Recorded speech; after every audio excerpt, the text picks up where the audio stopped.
amazing panelists about to bring that fire. So here's what I need for you to do. I need for you to go ahead and share this link. Remember, we are streaming on YouTube. We are on Periscope, which is Twitter. I don't know who's on Periscope, but we streaming to Periscope. Maybe we'll catch 1 to 2 people. But we are streaming on Facebook Live right now. So make sure you click, you share this link. We don't know who lives will be changed from this conversation tonight.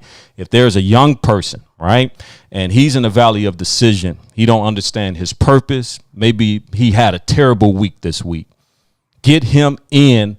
He can actually log into his phone and watch this live right now. This is very critical. And then, of course, guys, we are streaming on Twitch. So I want to say this before we do our intros. Yesterday, I'm talking about my heart was torn to pieces. You want to know why? Because I went to a vigil for a 1-year-old baby boy shot and killed here in Chicago and Inglewood. I went to the vigil. I was invited by a good brother named Billy Moore. Some of you probably heard of Billy Moore.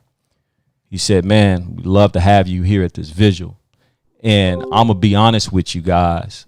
It was the hardest thing in the world for me to get my physical body present to be there.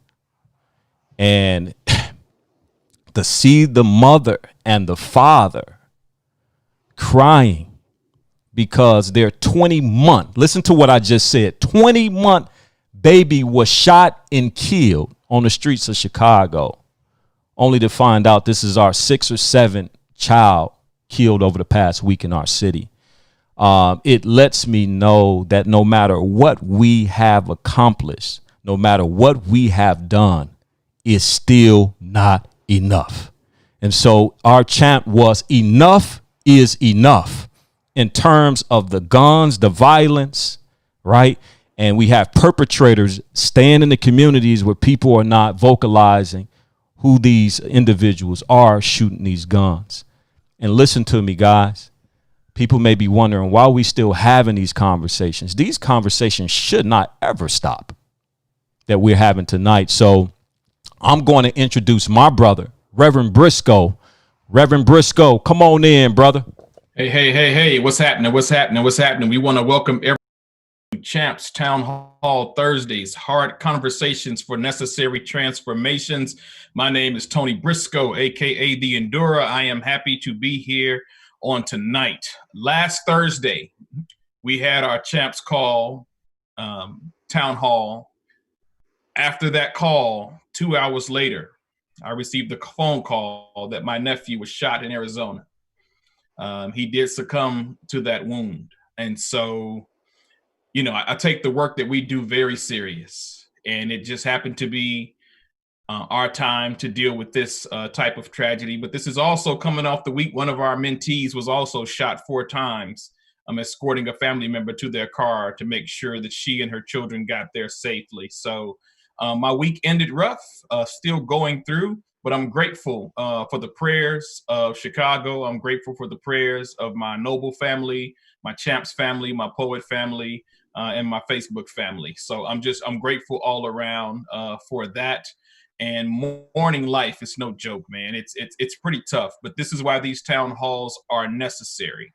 And so I am grateful to have here a group of distinguished gentlemen who we're going to engage in conversation on tonight. So we're going to start off our introductions with Brother Karl, and we're going to make our way through, and then we're going to get into some hard conversations for necessary transformations.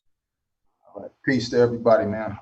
Just glad to be here. My name is Karl Kemp. I'm the Director of Student Services for the Common Ground Foundation, and I felt it was very necessary to be a part of this panel because that's exactly what we need. We need to have the conversation and the dialogue. We have to keep it going so that we can create that change, and just hoping that somebody listening today gets a word from somebody on this panel that will allow them to continue on and move forward. So just an honor to be here, and I look forward to the discussion.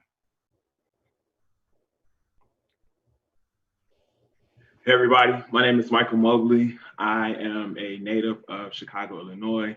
I'm also a former student of Gary Coleman College Prep. Right now, I'm an undergraduate student at Loyola University Chicago, and I also intern as a deal desk strategist at LinkedIn Chicago.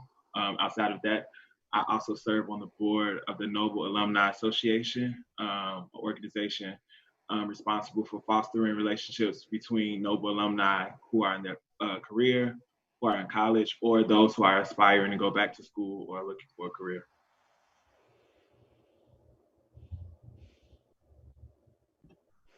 Brother Hannibal, on you.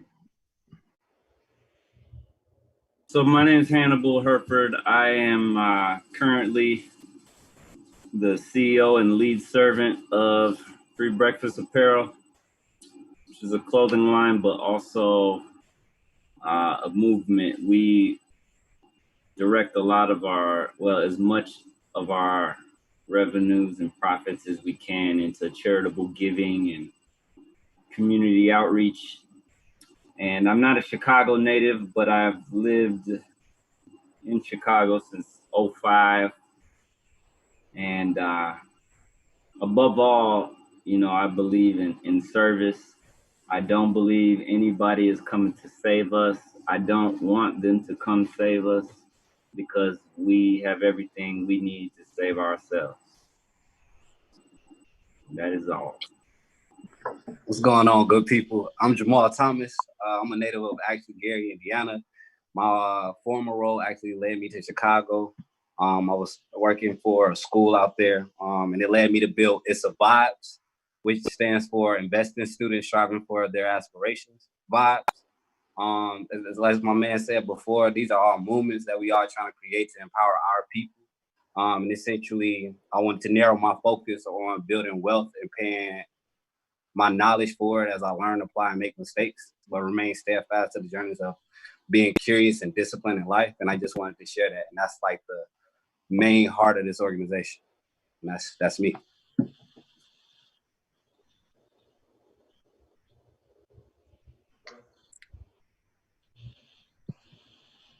I think it's on me. Yes, my sir. name is Justin Watkins.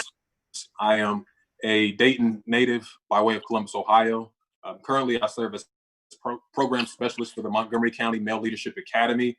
We are a newly rolled out county initiative here in Dayton, Ohio, where we seek to offer young men ages 14 to 16 access to career awareness, educational activities, and cultural exposure. We do that by providing a hybrid mentorship model where we put young men in one-on-one mentorship relationships with highly reputable and successful executives. And we offer group mentorship for the young man, whether it be conversations about finances, social emotional development, or just camaraderie and brotherhood. So we love what we do. We know that this work is necessary. Without question, I feel blessed and privileged to be on this call with a bunch of other world changers. Hello, my name is Walter Mendenhall. I'm the Executive Director of the Male Mogul Initiative. The Male Mogul Initiative seeks to possibly transform the way young men live and lead in their communities through leadership and entrepreneurship development. What we do is we'll be going to the schools for a leadership development, basically giving them 3 questions to answer. Who are you? Why do you matter? And what's your purpose? After we discover those 3 questions, we have an after-school program, which helps take these young men's ideas and turn them into businesses. And during the summer, we actually have storefronts, so young men can learn to operate and manage their own businesses. So this summer, we actually have a retail store, we have a convenience store, and we're actually growing and doing a farmer's market on a weekly basis. So currently we have 12 young men from the south and west sides of Chicago that are hired, and looking forward to a positive and proactive summer.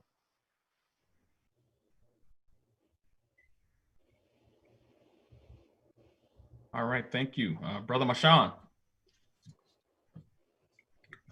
You're on mute, brother. Unmute yourself for us, please. Good evening, gentlemen. Good evening, everyone. My name is Marshawn Hamilton II. I am the executive director for a program called Guy Talk Buffalo. It is concentrated specifically on the educational advancement of men of color in higher education.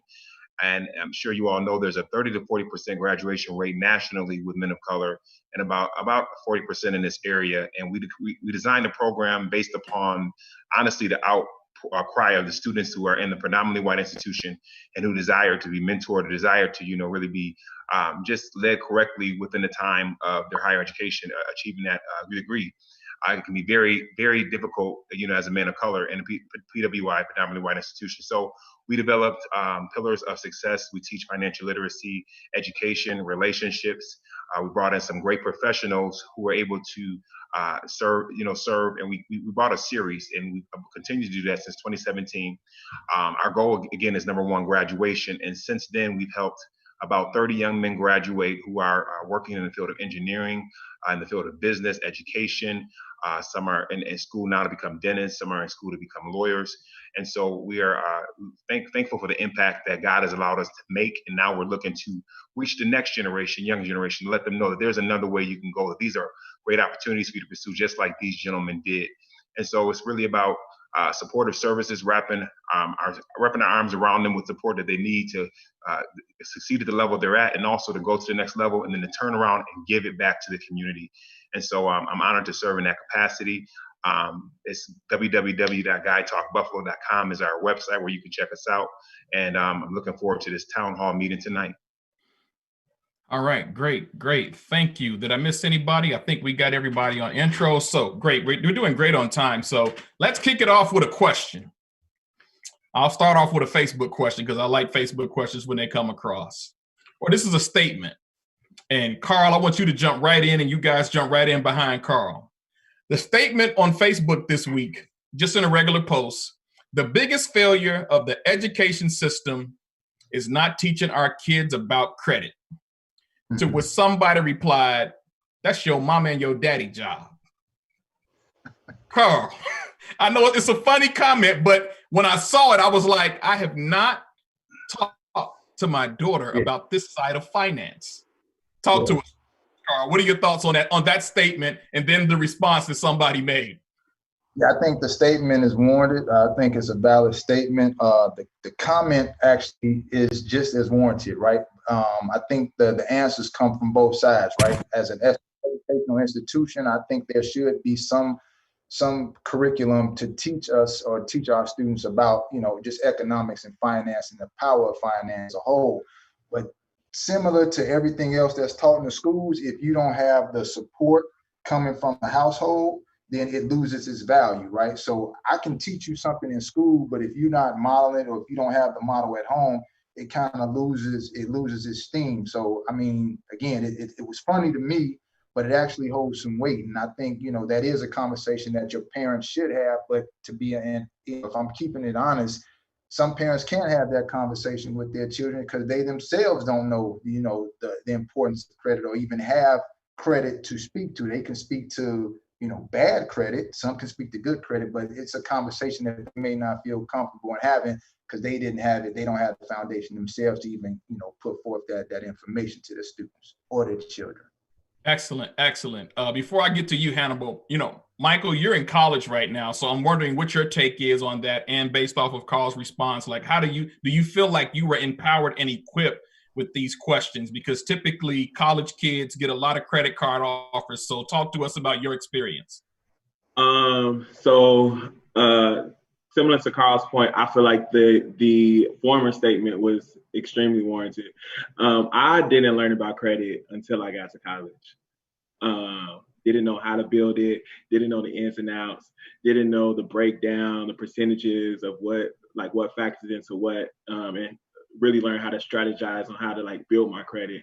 And partially because that my parents didn't know. So I think to me, honestly, I do think it should start at school. I feel like that is the inception point of socializing children, for one. And like you said, if your parents don't know, then how can they learn? And honestly, it was something missing in your parents' upbringing too, where that gap was there as well. So luckily, I learned about credit before I got myself into any deep holes. So, awesome.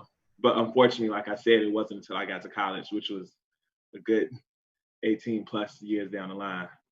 Yeah. Well, thank you for sharing. Hannibal, go ahead. You want to just jump right in? Sure. So a couple background points. I hold a finance degree. I've been running my own business for 6 years, and I've also declared bankruptcy. So I know all about credit, left and right. One of the things that I learned in business school was that the institutions and the companies that are extended the most credit, they are the ones that have the least need for it. They are the ones that have the strongest income streams. For instance, ComEd can borrow as much money as ComEd wants because they have an income stream that's this wide. All these people paying all these electric bills. So the point I'm trying to make is this: I disagree with teaching kids about credit specifically in school to a point, because I think the overall should be financial management and financial, because there's a lot of aspects about finances, not just credit. I mean, there's working a budget, there's living within your means, there's diversifying your income streams, there's a lot to finances. I can tell you this: I got horrible credit, and I'm not even trying to fix it. I'm gonna tell you why. Because in 2020, if you have a strong enough income stream, you don't need good credit to borrow money. I'm gonna give you an example. I am currently paying off a $20,000 loan. I paid $3,000 on it last month. Now I don't even pay the loan off. They take the money. So I primarily distribute via e-commerce. So I get, money coming in from PayPal, and then I get daily deposits to my bank account. So the people who loaned me the 20 racks, that was the e-commerce platform. That was a company called Shopify. They're one of the biggest e-commerce platforms in the game. They loan you money based upon your sales, not your credit. So I'm saying that to say this: when people say, you got to have good credit to borrow money, that ain't true. I don't have good credit, but I did borrow this money, and I was able to borrow $20K because last year I borrowed $7 and I paid it back like that. Well, they took the money back like that. So the point, so again, just to kind of circle back around, yes, introduce kids to the concept of credit and managing your credit and not going into debt and not becoming a debt slave, because that's what debt is: slavery. Yeah. So I think the consensus overall is a level of financial literacy needs to be taught, which could include credit inside of the curriculum. I got it. Thank you for that. So let's hit some hard stuff, gentlemen. What are the areas of opportunity that can forge youth forward into deeper levels of success? Mr. Watkins. I appreciate that, Reverend Briscoe. So this is a conversation that I feel like needs to be had. Obviously, with the climate that we currently are living in, there are a lot of areas of growth and growing edges that we can make good on and leverage. With the young that we serve, I see a few areas of opportunity with them. One thing that I know they need and could grow and build off of is able and available, reputable mentors, right? And so obviously with the work that I do, it seems like it would be easy for these young men to find reputable older men of color, or reputable, relatively young adult men of color who want to invest in their futures.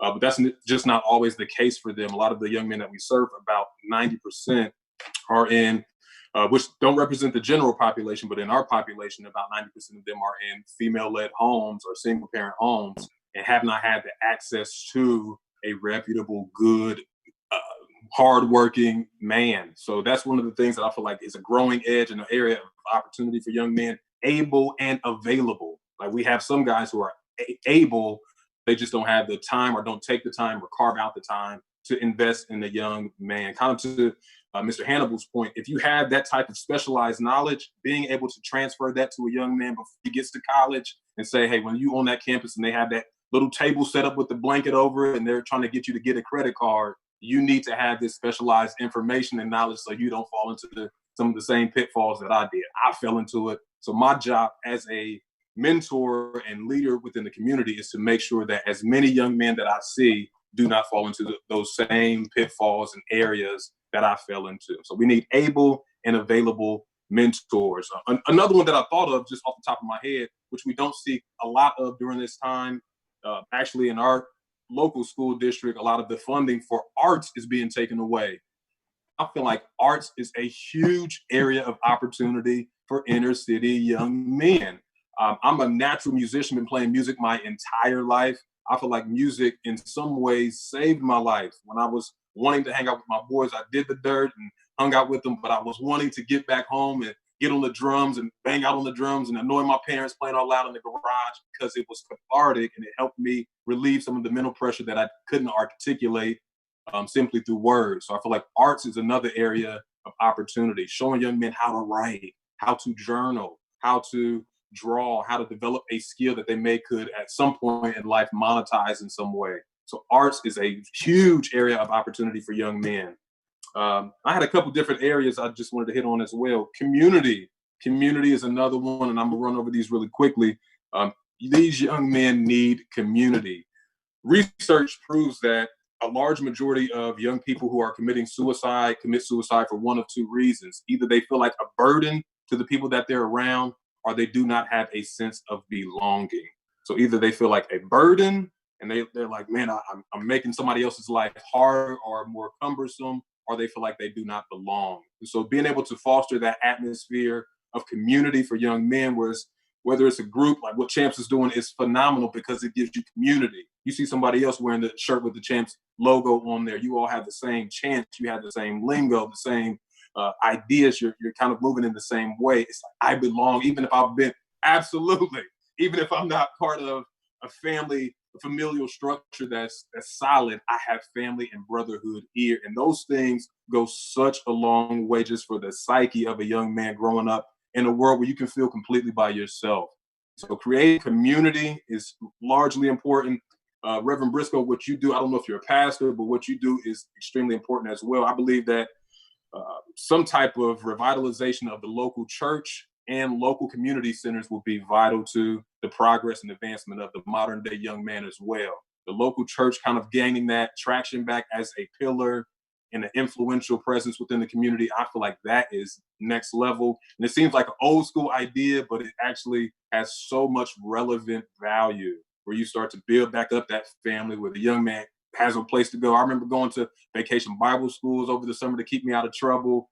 Even if my friends weren't into it, they had somewhere to go within that community just to share with their brothers, share with their cousins. So that local community on the micro level and on the macro level is going to be very, very important and vitally important to the success. And then the last one, somebody can build on this after I'm done. I believe education is the ultimate equalizer. Education is the ultimate equalizer, whether it's formal education or it's just act of learning from somebody who has a specialized knowledge in a particular area, whether it's in finance, whether it's in music, whether it's in speaking, whether it's in education, whether it's in a certain career path, teaching young men to get back to enjoying education. In high school, when I was growing up, I almost flunked out of high school. I came into my junior year with about a 3.8 GPA, but because I wanted to fit in with my boys and because being smart at that time seemed lame, I almost didn't graduate high school just so I could say, oh man, I'm like one of the guys, I'm like one of the boys. But I want to, and I fully believe in normalizing and encouraging Black intelligence, where young men know that it's not lame to be brilliant. It's actually hot, it's dope, it's the way to go to be brilliant. Being as what you possibly can be is the best thing that you can do for your life because it pays great dividends in the future. So encouraging young men to get back into the idea of valuing education on a high level is, I believe, one of the key areas that will help us start to advance and move that needle even just slightly. So those are the three areas: arts, community, education. Great. Can I jump in? Yeah, absolutely. Yeah, I like everything that you said. And that last part, I just want to build on about education, because that's actually one of the things that I'm focused on as it relates to the whole vision of It Survives is that self-actualization and financial education is true education for self-preservation. So what you're saying right now is essentially what we all need to kind of like put our minds around to really understand. How do we intrinsically engage with ourselves in order to like get exactly what you said? And I think one of the things that I want to add to your list is maybe a challenge to some of the parents and just some of the educators out here. Like, we have to teach our youth like the stake that they hold in all of our lives in all of these areas. I think my experience as an educator specifically, like, that's saying many messages to me. Kids genuinely don't know how to be a teenager. Kids genuinely don't know how to be an adult, let alone how to be a scholar. And these are things that we are trying to evolve them into, but they don't understand the delayed gratification that they will get from involving themselves and embracing these things that you're saying. So definitely, man, like, I think these are the ways that we do. And I think that other piece that, again, just to add, is that intrinsic piece. How do we get the kids to see it? And how do we get our village that we build in to actually name the stake that they hold in all of our lives? Great, thank you. So I'm going to pivot based off what's been said by Mr. Watkins and Mr. Thomas. I'm going to pivot to Brother Mendenhall. What is it that we need to do then economically to build our own communities based off the factors that they just shared? Yeah, those are all good points. I just think, and the reason why I'm just so passionate about entrepreneurship and leadership development is just that I feel that it's applicable to every facet of your life. Anything you want to be is going to be business. I even teach my young people to think of your life as a business. Understanding things like risk and reward, understanding things like, investing. Investing in yourself. You're going to school, you're getting an education, you're investing in yourself for a brighter future. And the young people that I've been around, a lot of the times why they make mistakes is usually because of finances. They don't have something, so they're going to do whatever they need in order to get it. And what the Male Mogul tries to do, and what the Male Mogul has been successful in doing, is offering young people a avenue to acquire and create your own wealth. I've had young men, Male Mogul actually started with a young gentleman at the west side of Chicago, went there for a career day. Great young man, honor roll student, played basketball, very, very well respected in his school, but he sold drugs in order to get the things that he wanted. And after that conversation with him, I realized, I was just like, how many young men in this city, in this nation, have the gifts, the talents, the hustle to be successful entrepreneurs, but not necessarily the exposure and the access. And that's what the Male Mogul seeks to do. And we are very big into experiential learning. So the box stores that we're setting up, the storefronts, now they're seeing it. Now they're seeing it's applicable. Now they're seeing, they're telling their boys that, they own a store. Now they boys want to get on. And I think that's how you begin to change the culture. Money is cool, you know what I'm saying? Especially when you're getting legitimate money and you're creating it. And now you're seeing young men with more self-worth. You're seeing young men more motivated to get education. You're seeing young men making connections between their future education, business, and now they're seeing like, okay, in order for me to continue to do this, I need to do this, and I need to be motivated to do this. And even in business, sometimes you got to do stuff that you don't want to do in order to get to where you need to get to. And that's the same thing with school. And I've just seen just the big impacts, major impacts, kids who, wasn't in school or, wasn't really doing anything, kids that were on the street that are now, going into college and now more motivated in their work. And I just really think, entrepreneurship, ownership of our communities, is the way that we are going to, make a difference. And I remember hearing something from, I think, Professor Anderson. He said in 1865, we had our freedom. 1965, it was the end of Jim Crow with the Voting Rights Act. And he said, the only thing Black people don't have right now is economic freedom. And, it is my challenge and it is my goal and along with a lot of other people, is to make sure we get that economic freedom that we own our communities. And it starts with the young people. All right. Thank you for that. Michael, I want to pivot to you because one, you're, I believe, the youngest person here, and then two, you're actively in college. And so I'm going to phrase this question in a way that may not seem exactly the best way to phrase it, but for your generation, where did my generation go wrong in raising? Man, it's a tough one.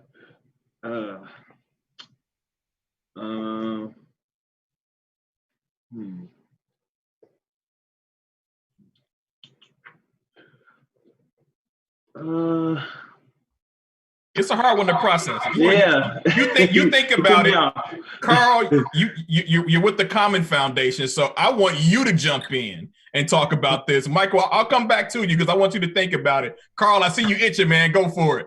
I'd love a piece of that too. Yeah, for real. I'll be honest with you. This is an honest moment. You asked, like, where did we go? What happened?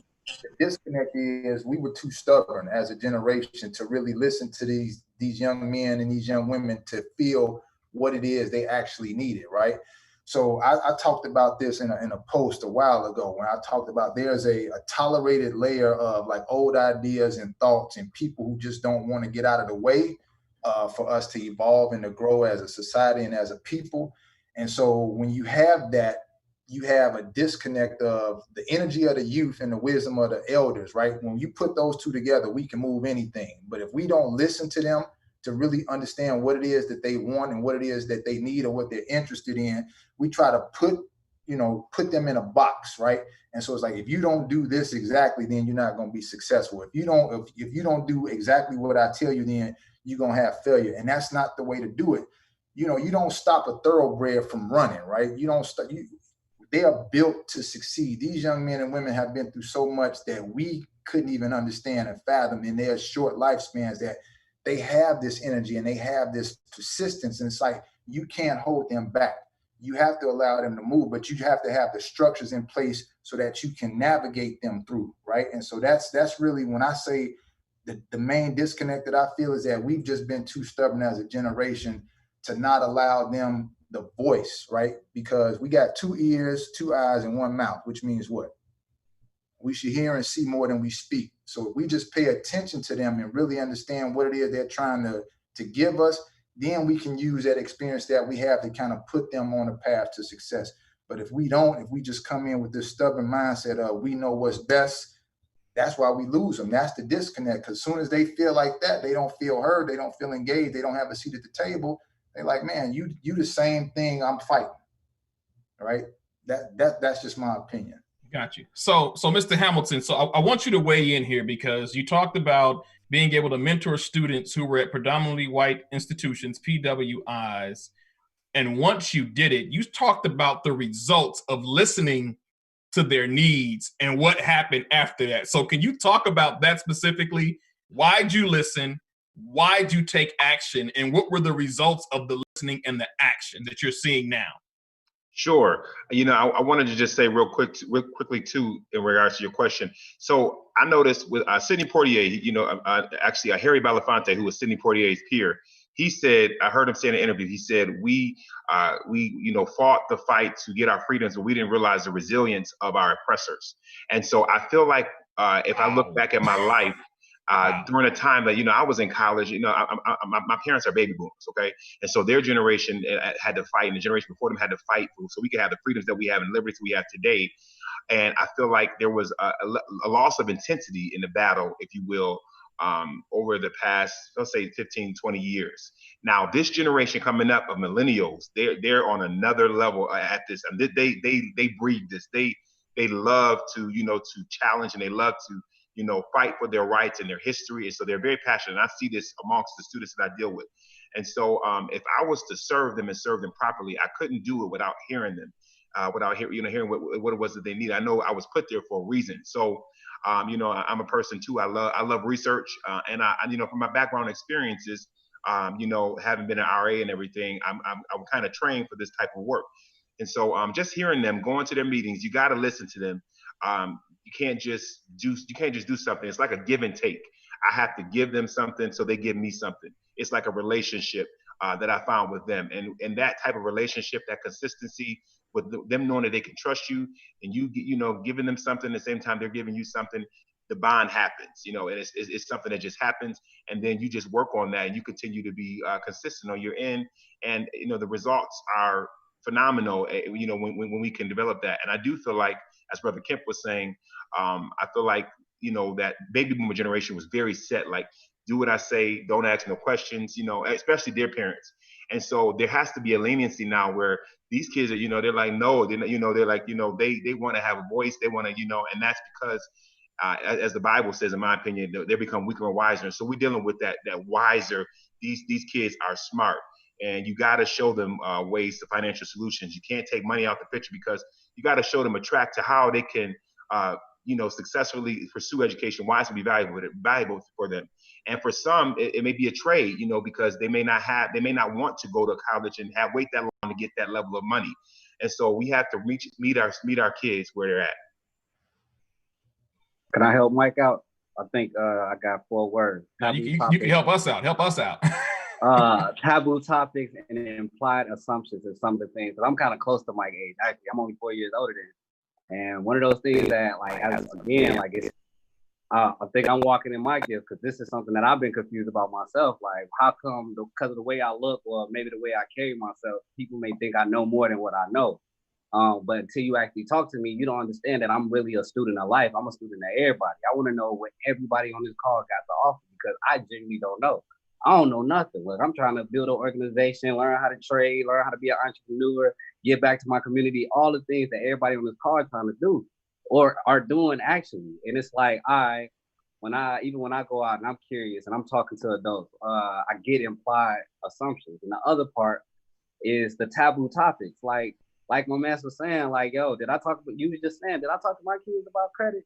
Well, if I was to go and ask my mom when I was a kid, like, yo, can I see your paycheck did you get this month? She'd be like, boy, like, you don't pay no bills around here. You don't get on somewhere to sit down somewhere. Like, we ain't paying bills. So that, again, the stakeholder part, like, we don't have no stake in these different compartments of the adult lives of the people that are taking care of it.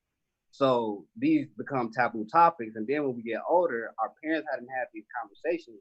But when we go to school, and then when we get to college, all these conversations are being had without y'all. So now we got to create and build this perspective to start, unless we decide to start reading it and asking these questions, we got to like kind of come up with this perspective from scratch, when the whole time you thought I knew, but I never knew. But you thought I knew because of the way I carried myself or the path that I was going.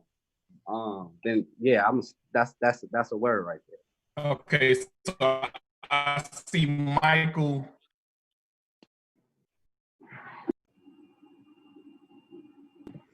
Sorry, you broke up there. What you said?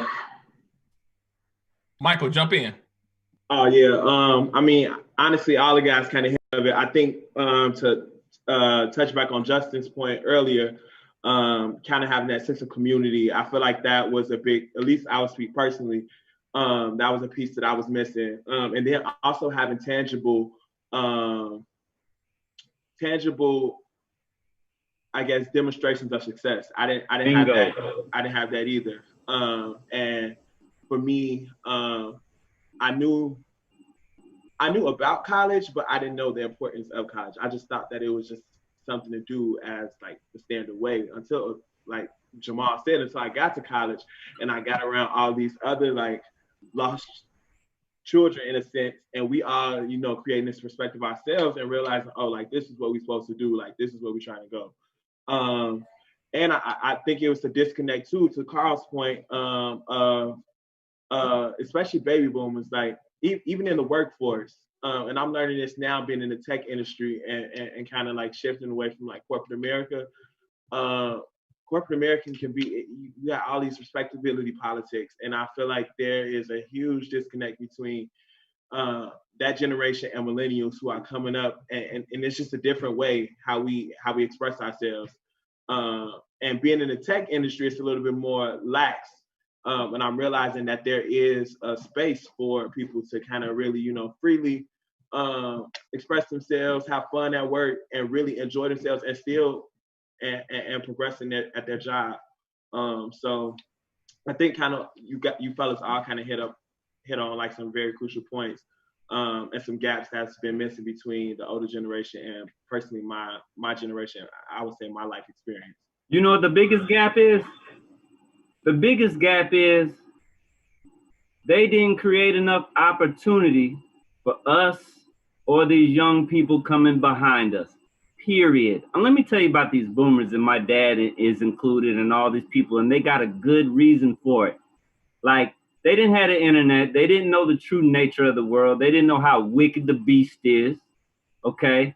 They got unions. They had good veterans programs that the kinks had been ironed out in the 70s and in the 80s. They used those VA funds, and they went to school. They got degrees. They got decent jobs, and they thought that it would be just as easy for us to do so. But it wasn't. And they didn't endeavor to be job creators. They did not create enough opportunity for the Black male who needs to see himself in the workplace. Okay, so now we got to go to this job, and we got to put code switch, and we got to make Whitey comfortable so we don't get fired because we haven't created enough safe spaces to earn our bread. That's really it in a nutshell. That's heat. Okay, like if enough of us decided, let me tell you one of my biggest problems with our people. We'll start a business, and as soon as we can feed ourselves, we pump the brakes. Instead of pushing and outside of our comfort zone and being tired and overworked to get through that point to where we can start hiring other people, scaling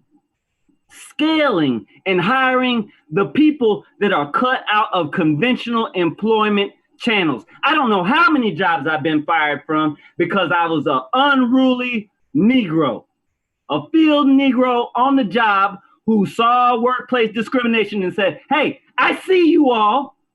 You're not going to do this right in front of me. But if we created economic opportunities for our people and safe spaces for us to be Black and regular and normal, and where it's not criminalized, then we would not have double-digit unemployment even when we hold college degrees. That's the problem. How are young people supposed to respect us and listen to us when we don't do nothing for them, when they got to go to the white man just to pay the bills and get enough food to put food on to eat? Come on, Hannibal. Look, we're in Chicago. There's 1 million Black people in Chicago. This segregation is criminal in its manifestation, but it is a logistical advantage. It is a logistical advantage.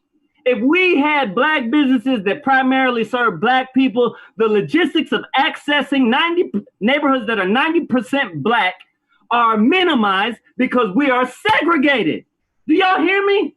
So what you're saying is we already actually have a Black Wall Street within our communities that are already 90%.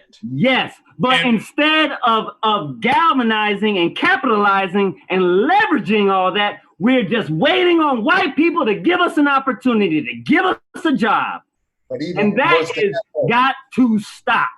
We have to say, these Black kids coming behind us are our responsibility. We need to get them jobs. We need to create jobs for them.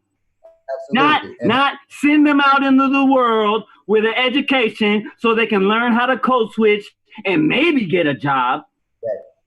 Because let me remind you, there's 40 million Black people and 165 million white people in this country. And they don't particularly like working with us for the most part. Right. Am I lying? You're not, but add to that. Here's the other piece. Here's the bookend to that. What have you been told though, right? Just take care of your house and everything will be okay, right? Just take care of your spot and you'll be straight. So that's the veil right there, because now it's like, okay, if I just take care of mine, then I should be okay. No, everybody didn't come up to be able to be taken care of. So that's why the whole concept of community and village is so important. So to your point, Hannibal, you are absolutely right. But we have been given this false sense of success if my house is cool. But you got to understand, when you walk out of your house, if everybody around you doesn't have the opportunities that you have, you become a victim. You become the prey. Yes, sir. Right?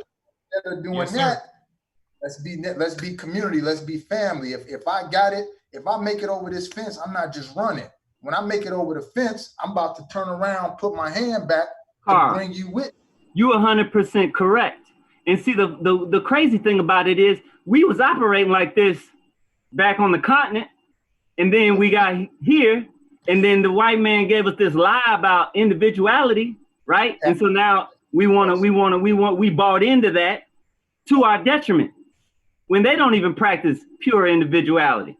They be helping each other all kinds of crazy ways that if you a part of their church, or if you're a part of their fraternity, or if you're a part of their this and that, but then they get all that community help, but then they still act like, oh, I pulled myself up by the bootstraps.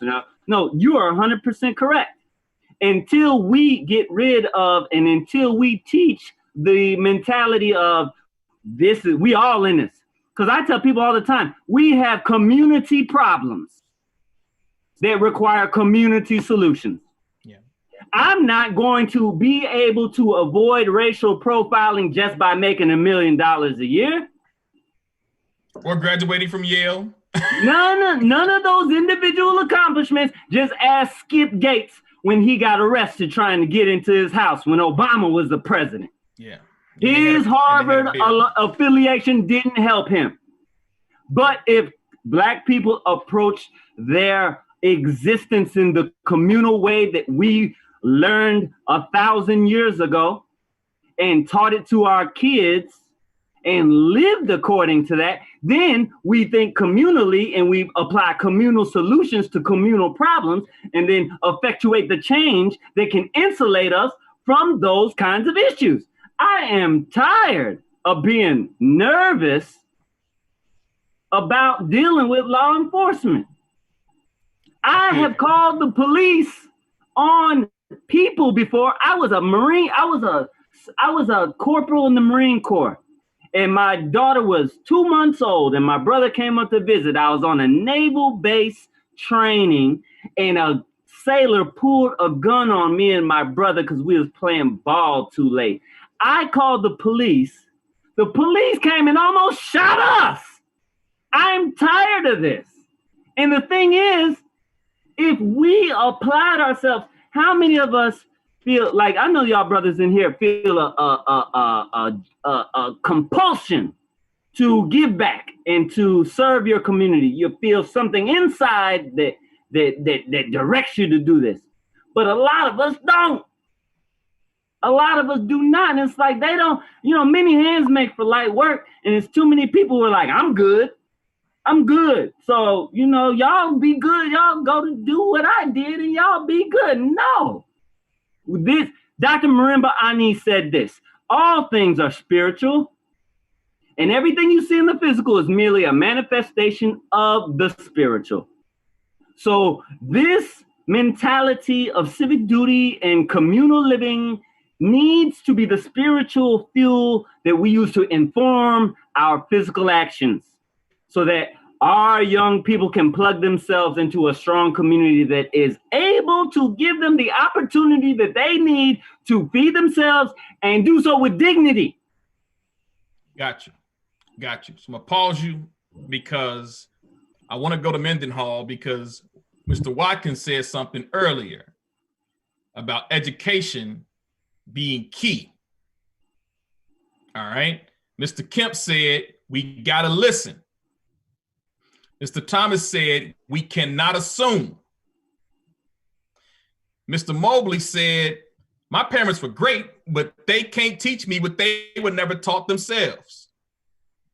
Mr. Hamilton said, we got to not just take the listening and then come up with a plan to execute. I'm going to go to Mr. Mendenhall because he said something that I believe links in to everything. He went back to entrepreneurship. But in a community setting, when he said it, I felt him say, "By the block," and then by the next block, and then by the next block. Because Hannibal's kind of changed the whole dynamic of the conversation, right? What he just said is, we already living in Black Wall Street on every block in a Black community. We already living in Black Wall Street. Mr. Mendenhall, brother, so how do we now? You took a young man who was an A student, basketball star, well-respected in school, but he sold drugs to get the things that he liked. And you started turning young men into businessmen. How do we, because while we talk about buying the block, we got some cats who think they own the block. How do we then transform the Moes and the folks who are young to take your approach? How do we get that message to them? I think one of the things that I do is helping them to realize what true success is. So I come from a professional background. I play professional football. My brother won a Super Bowl. I've been in that life. And, a lot of people think when you get there, that is success and that, you won't have a care in the world. When I got there, I realized I was nothing but a slave. That's real talk. I was nothing but a slave. Everybody controlled my life except me. And no matter if I was better than the person, no matter if this or that, I just realized that other people had control of my fate and my well-being. And I'm like, you know what? After this, I will never have somebody tell me or determine my livelihood. And then I realized too, a lot of kids, they think $1 million is a lot of money. And I'm like, how many of you guys think $1 million is a lot of money? Let me see how fast $1 million can go. And there's a lot of guys in the league, $1 million, right? All right, you get $1 million, they give you a check, they hand you a check. The NFL hands you a check for $1 million. Right then there, 600,000. What you gonna do? Oh, I gotta get my mom a house. Where you wanna go? Oh, Oak Park. All right, how much you paying for? You paying for it cash? Yeah. All right, right there, that's $600,000. Now you in debt. Now you gotta get you a house, right? Now you gotta get you a car. Now you go and check the check. You doing the same thing that your mama and everybody else was doing, except you just have bigger margins. And that's how athletes go broke. That's how it's not really successful once they're done, which is average is 3 years. They're done, and now they don't have nothing to fall back on. And they don't know, like you saying, financial literacy, all these things are very important. So I'm telling them right now is that you need to take ownership. Be an owner, don't be an employee. Be a producer, don't be a consumer. Teaching these concepts and getting it into their heads right now. Like you're saying, how do you mobilize? A lot of these guys don't want to be doing what they're doing. A lot of guys really, at the end of the day, they don't want to be shooting each other. They don't want to be, but they just feel that's the only way they can survive. And if the most powerful thing is friends coming up to their store, like, man, this is y'all store. This is the stuff that y'all produce. I want to be down with that. Money is cool, right? Creating something is cool. That's how you do it. You basically make it cool. You basically make it just like, a gang. You have your Mel Mogul shirts, you have your CHAMPS shirts, you have this. It's strength in numbers. People want to be a part of something. And if it's a part of something positive and cool and you making money, man, that's what young people want. I had a conversation with a young cat who was in a street organization very recently. And I asked him, I said, how much you think the average person in America makes on the job? He said, well, probably about $12, $13 an hour. I said, no.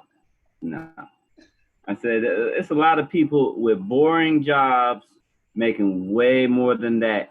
And I said, how much you think, whoever running the dope around here make and take home themselves? He threw a figure out. I said, I got a buddy in Atlanta who makes $56,000 a month selling herbal remedies online. And he doesn't have to worry about people running up in his spot, or the police, wanting bribes and stuff. I said, imagine if you could make all the money that you wanted to make and not have to worry about getting chased by ops or the cops. I said, the thing is, it's out there. A lot of our young people don't realize that there's more disposable income in America than anywhere in the world. There's all these customers. If you can sell a nickel bag, you can sell a mug. And you can use the internet to sell 1,000 mugs a month and make gobs of clean money. They don't know that. They don't know that. My business role model sells herbal supplements. He is in Atlanta. He is a cool cat. He's my age. We're in our early 40s, but he looks cool. He's doing his thing. I mean, the young people, if they realize how much bread this dude is making, I'm sure they'd be like, yo, put me on. And this is a tool that we can use to get through to them and get their attention. Because first, you got to get their attention. If you ain't making no money, they don't want to talk to you. Exactly. Second, they need to know how many ways that you can make legit money. Even a person who is not NFL quality can make good money coaching or doing, any number of legit things related to the teaching of the skill, right, Brother Walter? Most definitely. So, this is the kind of thing, like, you get their attention, you let them know that it is attractive. Okay, you make it attractive. This is a challenge. You undertake that challenge. Okay. And then once you got their attention, pour that water on them seeds and watch it grow. Exactly. And you gotta let them know, man, like you said, like the numbers is cool. I remember I had a young man, he was about 15, 16 years old. He was out on the block. I'm like, man, how much you make, man? He said, I make $30 off a pack. I was like, how fast a pack go? He said, man, sometimes a half a day, sometimes it could be 8 hours. Wow. And I'm like, you're making 8 times 30, you're making $3 an hour, $4 an hour. Like, if you really break the numbers down, it ain't the 80s no more. It ain't the 90s. It's really not that profitable to be doing that, really. Like, I'm looking at the numbers like, man, this ain't back then. And it's just like, the numbers just don't make sense. You could sell 2 t-shirts, a t-shirt, and you can make more. Yeah. That's the point. It's not just about it's not just about the money in that situation. It's the lifestyle. It's everything that's wrapped around that, right? Yeah. So talk economics, and that's very important. But when you realize, when you talk to a brother and you break down that you're making $3 an hour and he's still saying, man, but this is what it is, right? It's more than that money. It's what he was raised around. It's his friends. It's the things that influence him. It's like what me and Vondale talked about this a long time ago. It's like we have to tap into these young kids to get them to understand that what they feel like makes them, or what they feel like is cool, that's not it, right? And so it's like everything that you think makes who you are, you have to really assess that and really realize, man, is this really positive? Is this really what it is? And then if you do that, because that's the honest moment that these kids don't have the mentors, or they don't have the ability to do themselves. But if you can tap into that and really have them assess what it is that they really feel like makes them who they are or makes them cool or whatever, and when they identify like, man, that ain't really what's up, to Hannibal's point, then that's when you got the attention, because you can be the model, right? I'm right here in the pocket in Chicago.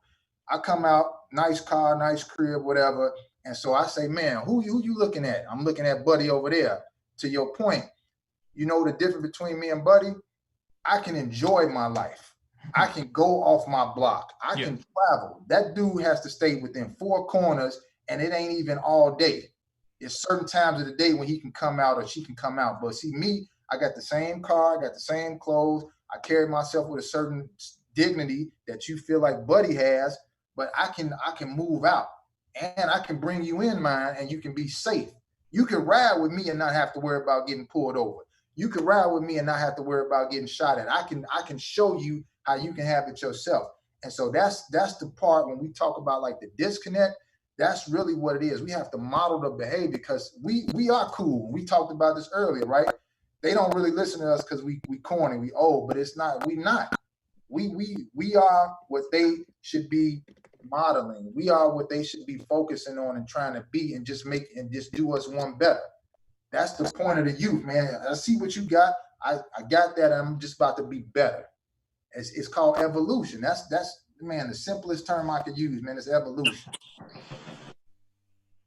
Thank you, gentlemen. We are at 8:30. Yep. Vondell, I'm gonna ask you to step in because my internet seems to be acting a little flaky right now. I know we have some questions out there. Anything you want to push to the panel before we close out? One of the brothers, he asked about, what do we need to do to help our youth during this pandemic? And I think, we at the beginning of our summer, as I shared on the onset, going to that prayer vigil yesterday for a 1-year-old shot and killed in Inglewood. Then we had a 3-year-old the day before that in critical condition. We talked about a 13-year-old, right? And it's just too much. And so if we can just kind of talk about what do you guys in the immediate, in the short term, feel like some solutions and ideas on what we can do to ramp up support for this summer? And that's open to anybody on the panel. Yeah, give us a quick 40. I think engaging with y'all, students engaging with themselves. That was one of the questions that I keep asking out with people, like simply, what does it mean to engage with yourself? What do you like about yourself? What do you love about yourself? How do you embrace the idea of making your life better, kind of what everybody else is saying, and defining your idea of success and kind of like defining out an actual goal and having actual conversations with kids. So a right now solution will require us to kind of sacrifice our time and start calling all the young bulls in our phone. What you doing? Oh, yeah, you invest in yourself financially today? Did you get some financial education? Did you invest in yourself spiritually today? Did you read the Bible, or whoever you serve? Did you read a book today? Did you exercise today? Just to keep it even simple, like, yeah. And I think those will be like a quick fix for right now. Thank you. Hamilton, give us a quick 40. I think is that interaction with the students. I think I want to see the ability to interact using the virtual platform. I deal with like the older, I'm dealing with college age students. So for them, I want to set up a platform for them to be able to have a dialogue, like have a summit, go through a important text like a book. There's a couple books I'm looking at. I want to do an online summit with them. So that's in the works. For the younger audience, I'm concerned about the math ELA kind of thing. I would love to see a platform, set up to be able to help them develop some of those skills, because they're missing out on a lot of school time. So that's another concern. And then just the interactive side, just going, getting, some of the kids and, taking them to do something, something fun, just keeping that interaction going. I was going to do Block Club Basketball organization that we have in this area. We've done it twice in the past, and we won. We actually were champions in it. However, it's not going on this year because of the COVID-19. So I'm trying to think of other ways to engage them, and I'm probably going to do something like at a physical location. So that's what I'm thinking I'm going to do. Yeah, I think too, safe spaces. I know in Chicago we're in phase 4. We can have people. It might not be big or whatever, but we can organize safe spaces according to COVID standards and things like that. Because a lot of times, man, some of these guys need somebody just to talk to and just to, speak. One guy just told me first day I saw him for a while, he was in my class, like, man, I've been living with relative to relative. I've been shot at and robbed in these last 2 weeks. And he just needed that to release that. He ain't told nobody. Yeah, thank you. Justin. Absolutely. Everybody has said some vitally important information. To brother, I believe it was Thomas, he said something that was really important. Just keep in contact with the young men. They are in many situations at home, sometimes by themselves, but staving off that isolation, which can be all debilitating when you just are alone with your thoughts. We need to make sure that we keep close contact with them on a consistent basis. So with our program, we're reaching out to them at a minimum, at least one time a week, just to call them, check on them. If there is the capability for a Zoom call, do that, because they need to have that face-to-face interaction. If they're lacking that from other communal resources or other people in their lives, they need to see somebody who actually cares about them, look into their eye and say, I wanted to make sure that you're okay. Let me know that your head is straight. Anything you need to talk about, So that one-on-one interaction with those young men is all important during this time, because we have to, as I said, stave off that isolation and start to beat them up in the dark when they're by themselves. So just reach out to anybody in your phone that you know is 18 or under, whatever the age is. Just make sure you reach out to them, stay connected to them during this time. Got it. Mobley. To Justin's point, I think a lot of you all hit on some very good points. I think really taking a grassroots level approach and doing the legwork, really getting out there and talking and engaging, as everybody has said. Honestly, Walter, you made a good point. Like having a safe space, I feel like that's part of what I missed. Like I had a lot of mental constipation when I first went away to school and was off on my own. I really didn't have a lot of people, again, that looked like me to confide in or that was concerned about me. So I feel like offering that space to young men is definitely keen to really combating some of these issues. Honestly, Vondell, what you're doing now, even with spaces like this, I mean, I've been a sponge this whole time. I'm not even gonna lie, like I'm extremely honored to be just in the room with all you guys. Like everything that you all are doing and saying has been admirable. So even spaces like this is a start. Excellent. Karl, and then Hannibal close us out. All right, real quick. Be present, be consistent, be authentic, and I'm gonna leave you guys with this: paralysis by analysis. Stop thinking about it and just go out there and do it. That's our main holdup. We want everything to be perfect before we go out there. You know, sometimes we got to just go out there and learn and take our lumps as we go. So, man, that's my thing. Consistency, authentic, be present, and then stop with the whole paralysis by analysis. Get out there and do the action, do the work, because they need us. So that's what it is. Right. Hannibal, close us out, brother. So I know that when I was mentoring with you all, with Champs the first time around, I remember I had a vision in my mind for how I thought, you know, interactions with young people should go and this, that, and the third. And what I've realized years later is that half the battle is just being there, connected with them and listening to them and supporting them on their own terms. You know, there are lessons that we know they need, but they also have a uniqueness to them that is just a reflection of who they are and when they was born. So we have to realize that, hey, maybe we just need to ask them, like, what do you want? Like, okay, it's summertime, we're not in school. How can I get your attention? You tell me, what do you want to see us do? Let me know what you're interested in and how you might want to go about it. And I'll analyze it and see if it makes sense. And if it does, let's do it. Okay? We gotta, you know, there's a time to impart our old-timey way of doing stuff, and then there's a time to say, all right, what you got, young fella? You know, so that's what I put forward. Let us not forget that, you know, people change. You know, the kids born in the 2000s ain't like the kids born in the 80s. That's just what it is. Got it. Appreciate it. Vondell, I'm going to ask you to take us home in case my system starts tweaking on me again. But I thank you, gentlemen, for joining us on tonight. Thank you all for tuning in to Champs Town Hall, Hard Conversations for Necessary Transformations. Vondell. I just want to say thank you to all of the panelists. What a rich conversation that we all had tonight.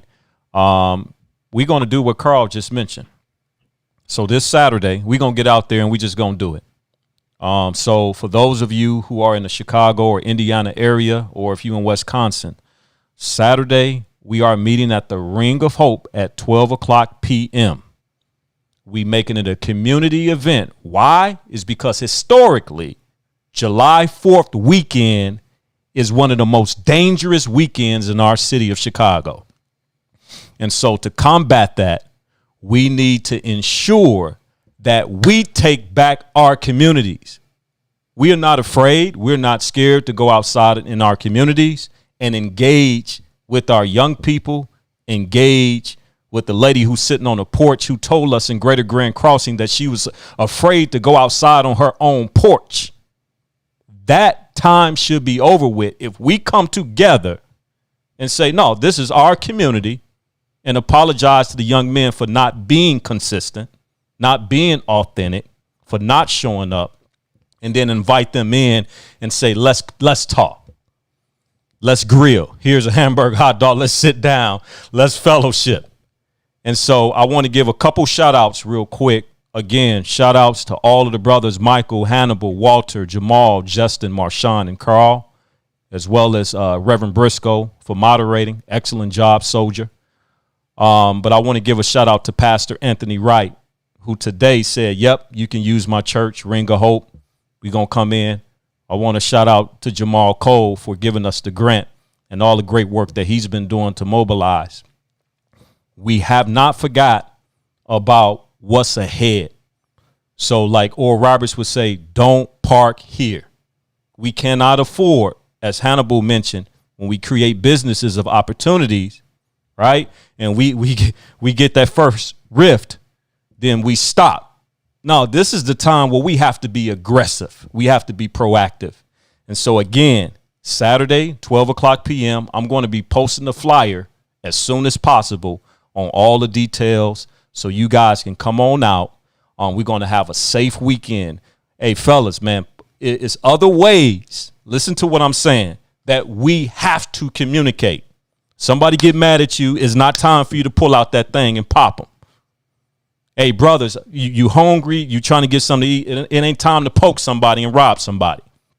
We got brothers out here that actually want to see the success of you as well as our community. And so, again, this Saturday, we're going to work with the Ring of Hope, Pastor Anthony Wright, and we're going to be out in the community for the 4th of July. So, again, thanks, everybody, for tuning in on tonight. And I just want to say this. We never know who's going to rewatch this. A couple weeks ago, we had 5,000 rewatches on this virtual town hall. So whoever's out there listening to this, I want you to share this information because this is a very rich conversation that we had tonight. So again, thanks everybody for tuning in. Have a great evening. Peace.